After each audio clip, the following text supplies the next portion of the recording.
اعوذ باللہ من الشیطان الرجیم۔ میں پناہ مانگتا ہوں اللہ کی شیطان مردود سے۔ بسم اللہ الرحمن الرحیم۔ اللہ کے نام سے شروع کرتا ہوں جو بہت مہربان نہایت رحم فرمانے والا ہے۔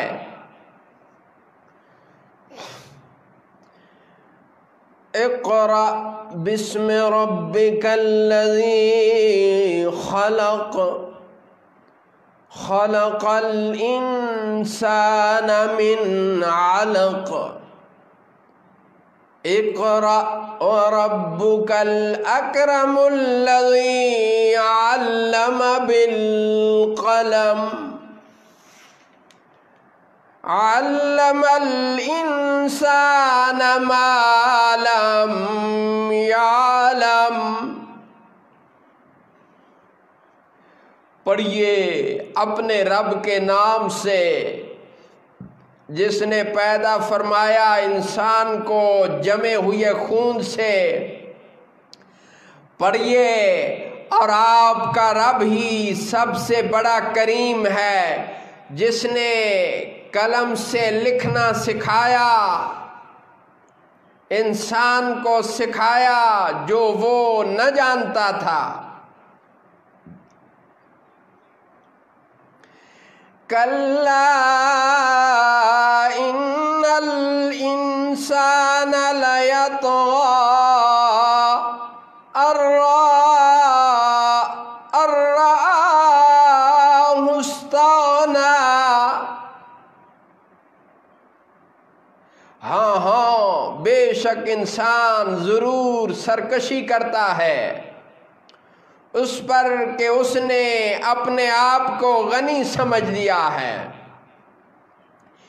ان الی ربک الرجعی، بے شک آپ کے رب ہی کی طرف پھرنا ہے۔ ارأیت الذی ینہی عبدا اذا صلی، بھلا اس کو تو دیکھو جو منع کرتا ہے ہمارے بندے کو جب وہ نماز پڑھے۔ ارأیت ان کان علی الہدی او امر بالتقوی، بھلا دیکھو تو اگر وہ ہدایت پر ہوتا یا پرہیزگاری بتاتا تو کیا خوب تھا۔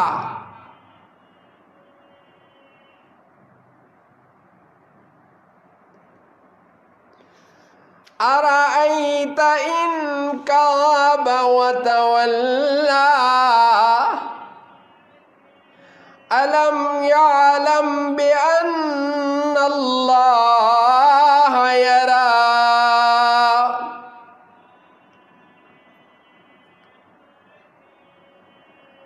بھلا دیکھو تو اگر اس نے جھٹلایا اور منہ پھیرا تو کیا حال ہوگا، کیا نہ جانا کہ بے شک اللہ دیکھ رہا ہے۔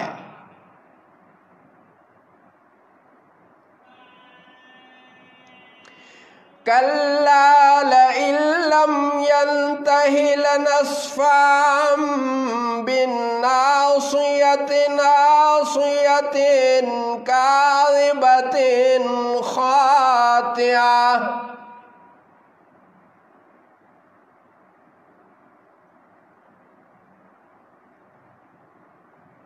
ہاں اگر باز نہ آیا تو ضرور ہم پیشانی کے بال پکڑ کر اسے کھینچیں گے۔